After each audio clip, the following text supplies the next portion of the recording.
Well, I then hand over to the representative of the Russian Federation. If you could take the floor.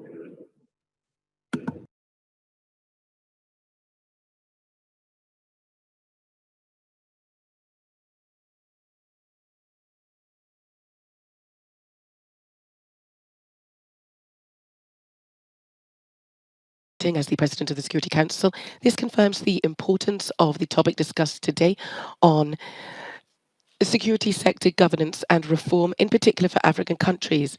Security sector reform, of course, is one of the main components of international assistance in the area of peace building and sustaining peace.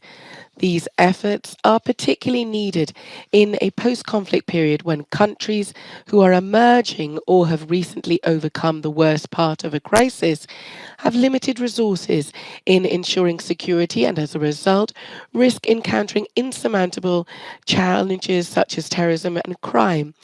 In this regard, restoring the authority of the government and ensuring control in all sectors, including the army and law enforcement agencies, is a necessary precondition for ensuring lasting peace and stability, as well as strengthening the rule of law at the national level in the post-conflict period. Changes in this area lead to enhancing people's trust in the state and the creation of good conditions for people returning to normal life. However, when citizens lend broad support to the authorities' comprehensive reforms and the authorities of their security forces, this can play a decisive role in the national reconciliation process, Madam President. A transition from weak security bodies to effective and professional ones is never going to be easy. Therefore, international assistance in these efforts, including through the UN, is particularly important. We believe that the state bears the main responsibility for providing security in its territory. Therefore, it is the government's sovereign right to determine and implement its own national approaches and priorities in the area of SSR, given the needs of the population. When providing international assistance to national SSR efforts, it's crucial to respect fundamental principles such as the consent of the state receiving help, respect for its national sovereignty, and political independence. When proposing support to post-conflict countries in implementing SSR, there's a need to be constantly guided by the principle of national ownership.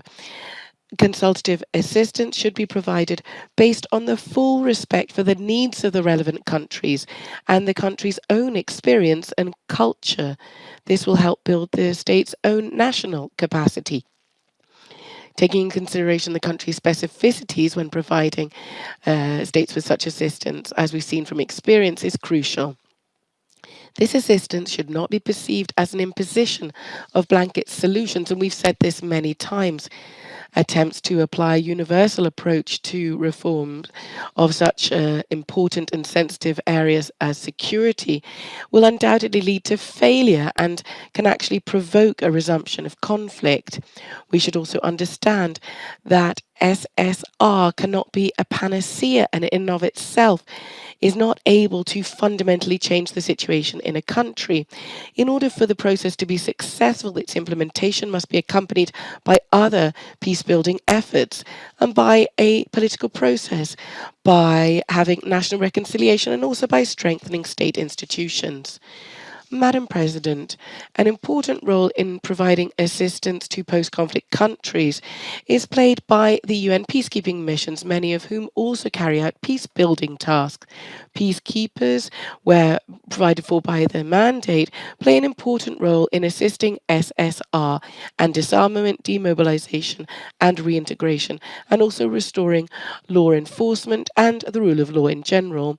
The Peace-Building Commission also plays an important role in post-conflict recovery and in particular in SSR, assisting it in developing a balanced strategy and a comprehensive approach providing advisory and financial assistance to the countries that are on its agenda, rather, will also help to ensure the sustainability of national security structure. Something that has significant potential in the area of SSR is cooperation between states of a particular region, and also coordination and interaction with regional and sub-regional organizations.